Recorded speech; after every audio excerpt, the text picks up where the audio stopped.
नारायणं नमस्कृत्य नरं चैव नरोत्तमं देवीं सरस्वती व्यासं ततो जयमुदीरयेत्।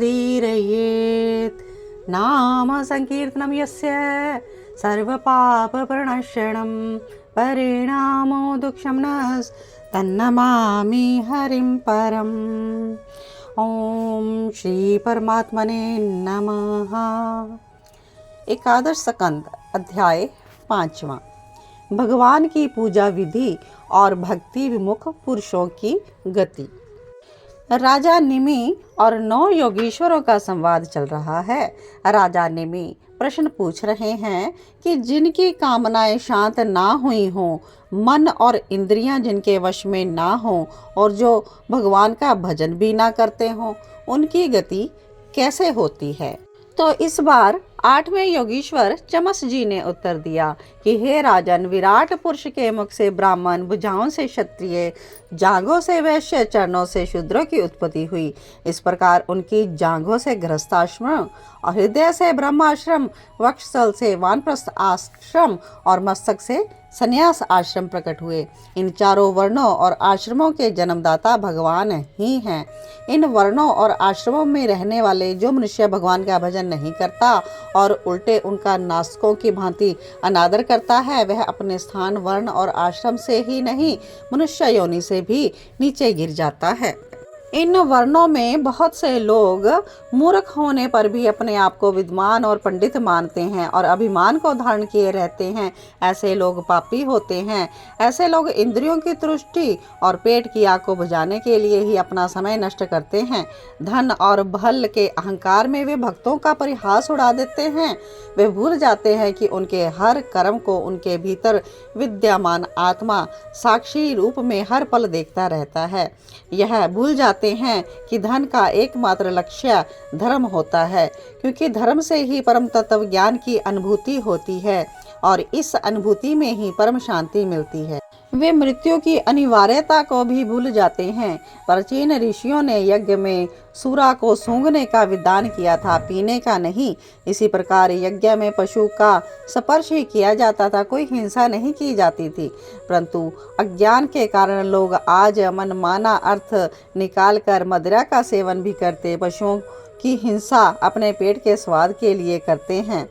तो इसी प्रकार शास्त्रों में मैथुन की आज्ञा केवल संतान उत्पत्ति के लिए दी गई है, देह सुख के लिए नहीं। परंतु वे लोग मूल भाव को भूलकर समझकर भोग विलास में के कंठ में डूबे रहते हैं। यह शरीर नष्ट हो जाने के लिए है। इसके नष्ट होते ही सगे संबंधी भी किनारा कर जाते हैं। जो लोग भगवान को भूलकर इस शरीर से चिपटे रहते हैं, उनका अधः पतन तो निश्चित ही मानना चाहिए। जो लोग अर्थ, धर्म, काम के मोह में फंसकर भगवान को भूले रहते हैं, उन्हें एक क्षण के लिए भी शांति नहीं मिलती। ऐसे लोग आत्मघाती कहलाते हैं। ऐसे अज्ञानी सदैव दुखी रहते हैं। इनके हृदय की जलन, विषाद, अहम कभी नहीं मिटता और ऐसे व्यक्तियों को घोर नरक में जाना पड़ता है।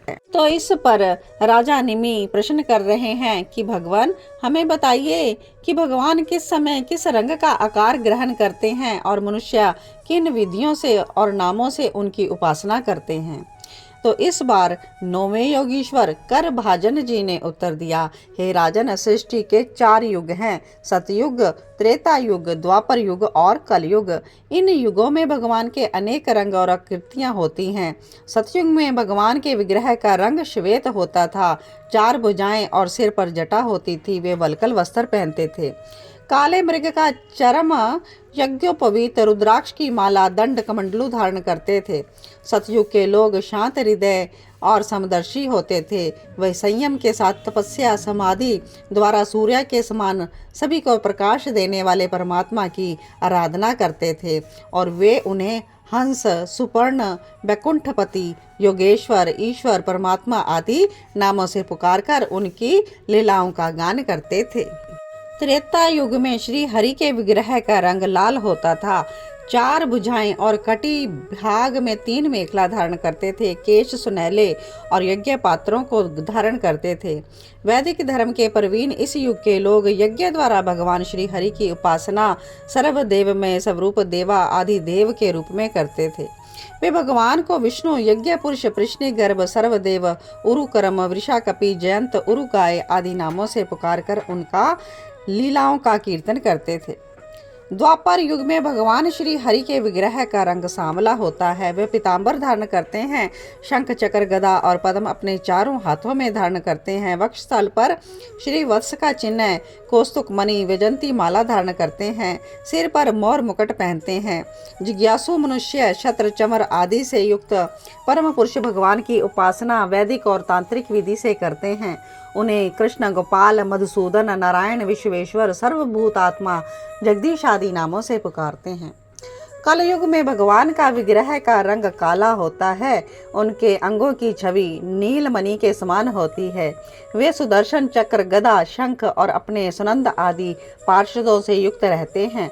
कलयुग में श्रेष्ठ बुद्धि संपन्न लोग यज्ञों द्वारा उनकी आराधना करते हैं।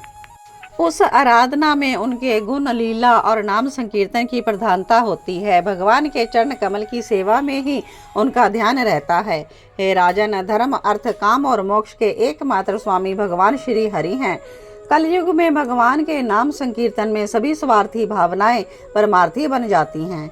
देह अभिमानी जीव संसार के इस मायावी चक्र में जीवन मृत्यु के दो पाटों के बीच में पिसता रहता है। उससे मुक्ति पाने के लिए भगवान की लीला, गुण और नाम संकीर्तन का ही सबसे बड़ा सहारा है।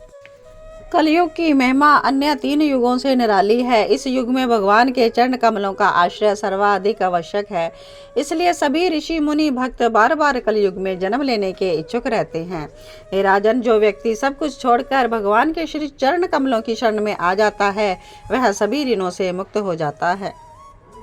तो इस प्रकार मिथिला नरेश निमि उन योगीश्वरों की धर्मवाणी सुनकर बहुत प्रसन्न हुए।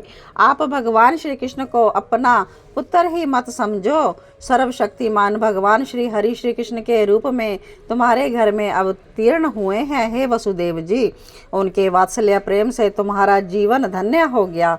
वे सर्वात्मा, सर्वेश्वर, कारणातीत और अविनाशी हैं। उन्होंने लीला करने के लिए मनुष्य का रूप धारण किया है। वे धर्म की रक्षा और पापी लोगों से अपने भक्तों को सुरक्षित करने के लिए ही धरती पर अवतार लेते हैं। इस प्रकार शुकदेव जी परीक्षित को कहते हैं कि नारद जी द्वारा वसुदेव जी ने, देवकी जी ने जब भगवान श्री कृष्ण की महिमा के विषय में सुना तो उन्हें बड़ा ही विस्मय हुआ। उन्होंने तत्काल माया मोह को त्याग दिया। जो अपने आप को इस प्रकार भगवान श्री कृष्ण के श्री चरण कमलों में समर्पित करता है, उसे मृत्यु का भय नहीं रहता और वह जन्म मरण के चक्कर से मुक्त होकर परम पद को प्राप्त करता है। इति श्रीमद् भागवत महापुराणम।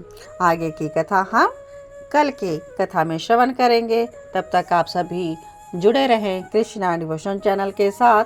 कथा को आगे भी अपने मित्रों में, रिश्तेदारों में ज़रूर शेयर करें। पुण्य के भागी बने। जय श्री कृष्णा।